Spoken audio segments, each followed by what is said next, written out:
आप सभी को नमस्ते। आइए सुनते हैं श्री परम ज्योति भगवती भगवान का आज का चमत्कार। मैं श्री धनलक्ष्मी सिंगराजुपालेम से हूँ। यह कोविड का समय था और मैं यूएसए से वापस लौट रही थी। मेरी बेटी और दामाद शिकागो से करीब 400 किलोमीटर दूर जगह पर रह रहे थे। मेरे लौटने पर 4 से 5 घंटे की यात्रा के बाद हम हवाई अड्डे पर पहुंचे और मैं चेक इन के प्रवेश द्वार पर अकेली रह गई। चेक इन के बाद मैं वेटिंग लाउंज में जाकर बैठ गई। अपनों से बिछड़ने के अलावा अकेलेपन के दर्द ने मुझे उदास कर दिया। मैंने श्री कल्की से, जिनसे मैंने पिता का नाता जोड़ा है, प्रार्थना की कि मुझे किसी ऐसे व्यक्ति की संगति प्रदान करें जो मेरे गांव के निकट के स्थान का मूल निवासी हो, जैसे कि गन्नवरम।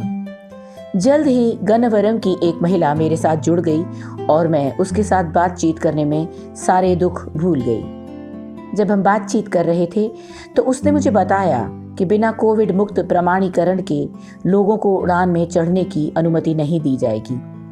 वह मेरे बारे में चिंतित थी क्योंकि मेरे पास ऐसी परीक्षण रिपोर्ट नहीं है। मैंने उसे आश्वासन दिया कि मेरे दिव्य श्री कल्की मेरी देखभाल करेंगे। बिना किसी चिंता के फ्लाइट में चढ़ गई और आराम से बैठ गई, जिससे मेरे साथी को आश्चर्य हुआ। मुझसे किसी ने पूछताछ नहीं की। इस बीच मेरे मोबाइल का बैलेंस खत्म हो गया था और केवल इनवर्ड कॉल आ रहे थे और मैंने इसे स्विच ऑफ कर दिया। मैंने अपने साथी से मोबाइल लिया और अपनी बेटी को जो बताया गया उसकी जानकारी दी।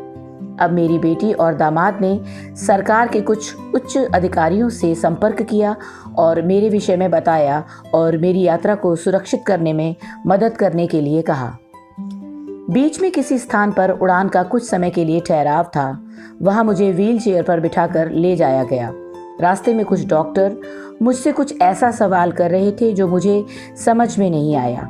इसी बीच एक महिला डॉक्टर मेरे पास दौड़ी और मुझे नाम से पुकारा और डॉक्टरों के एक समूह के पास ले गई। कुछ परीक्षण किए गए। मुझे इस समय इस बात की चिंता रहती थी कि कहीं उड़ान मेरे पीछे छूट ना जाए और मेरे आश्चर्य की बात है कि मैं विमान में सवार होने वाली आखिरी व्यक्ति के रूप में वापस आ गई। मेरी बेटी ने मेरे पति को मेरे आने की सूचना दी। मेरी स्थिति जानकर वे चिंतित थे और उन्होंने श्री कल्की से प्रार्थना की।